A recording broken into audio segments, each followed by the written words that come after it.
Hey, welcome back to Block Party, folks.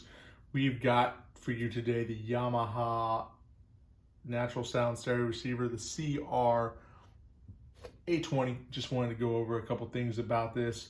Try to be quick and brief. I've done this video about 6 times now, just trying to keep it under 10 minutes. That's my goal today. So I just wanted to go over first. The face looks impeccable, looks really, really good. We are working on cleaning up a couple of the potentiometers on this. The treble and the bass both have a dash of static just when you turn them. Not a lot, it's not very noticeable, but to the discerning ear, you're probably gonna hear it. On this one, there's a bevy of options on the back as far as plugging things in. You've got 2 turntable connections here. You've got an auxiliary connection as well, and you've got 2 tape connections, which is usually standard. So, and then you've got, for the recording out, you can do phono, aux, and the 2 tapes obviously as well. On the bottom here, you've got speakers A and B, low and high filters. You've got also the stereo mono mode, FM muting, and then tuner. You can do AM, FM, obviously. When you select the AM, FM, it's the light here is going to highlight. So there's that as well. You've also got some signal meters here for FM tuning, and then this little signal over here as well. So I'm going to put that back on FM. I had this set up for a station that we could listen to, so you can hear the radio works. There's an antenna on the back, like a folding antenna. And then you've got audio muting as well on there. Balance is controlled on the volume knob here. You've got loudness, treble, presence, which just kind of adds volume. I think it's almost like mid-range, but just adds volume to the actual music. And then your bass as well. So I'm sitting at flat right now. Let's go ahead and put something on here. I got a little jazz going on. On the speakers, we're running these off the Infinity Primus 150s, also available in our store.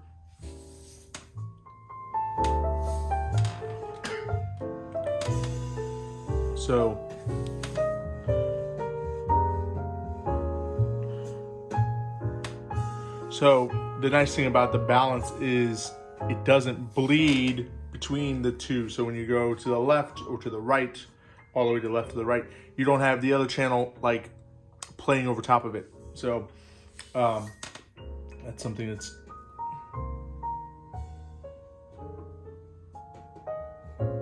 so there's that.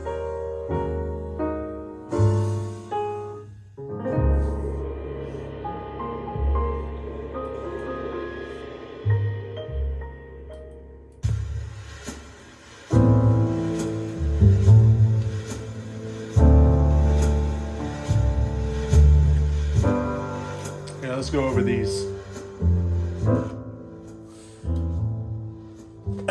Obviously bass.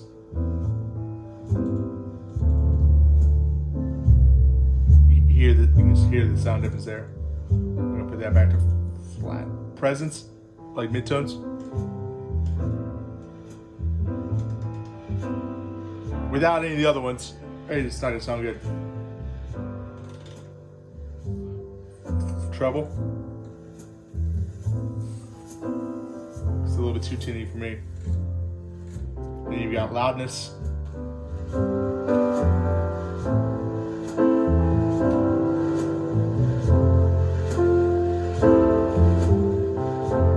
Kind of brings all the ranges up.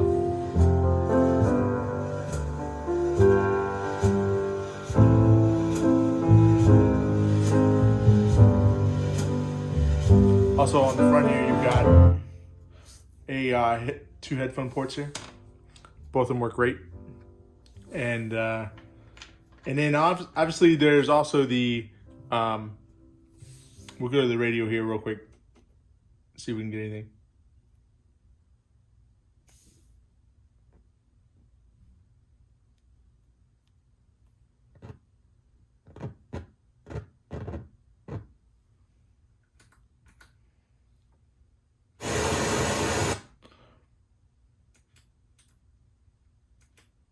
There we go.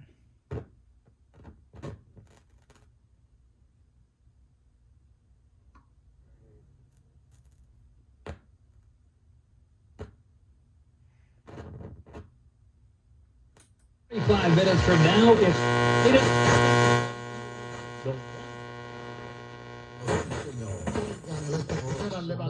That's AM, so that's why we're not really getting much there. So just a heads up, there's an antenna on the back, and you can fiddle with that, and I'll help you get your FM stations. So take that off there. So now we got that. Here's the cover itself. So I'm just gonna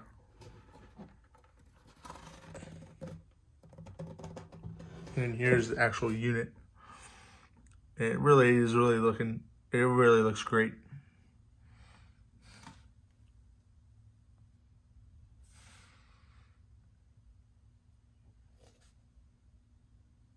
The lighting works on it too as well. I just have a lot of lighting in here. And then you can actually see the actual, just like the condition that it's in, going across the board there.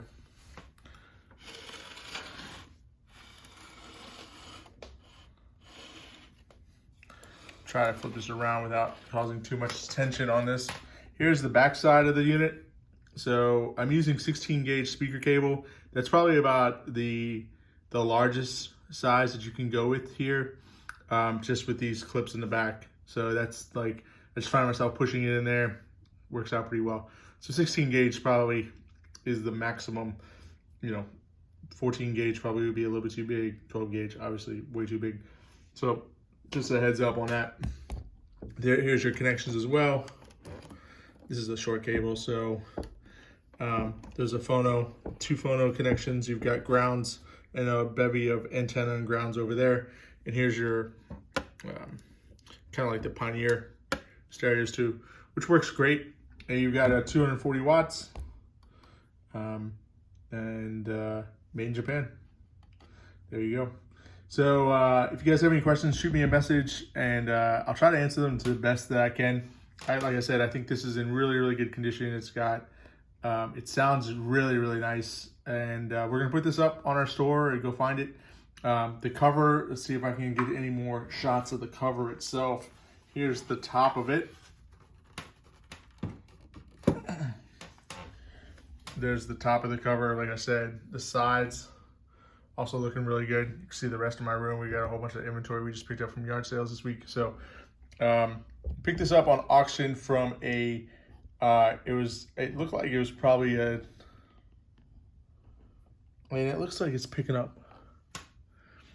That stuff right there, it's nothing. It's, I don't know why it's coming. It looks like scratches. When you get up on it, see, it's just the way the light's hitting it.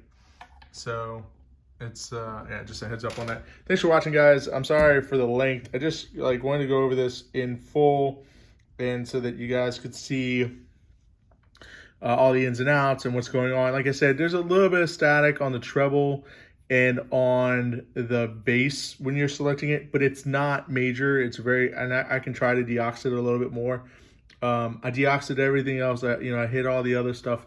So hit it with some D5. So it all cleaned up. So and yeah, and everything else looks really nice in here. So yeah, like I said, buy with confidence from us. We pack everything really, really well, double boxed, all that good stuff. We ship all over the world. And yep, looking forward to talking to you guys. Bye.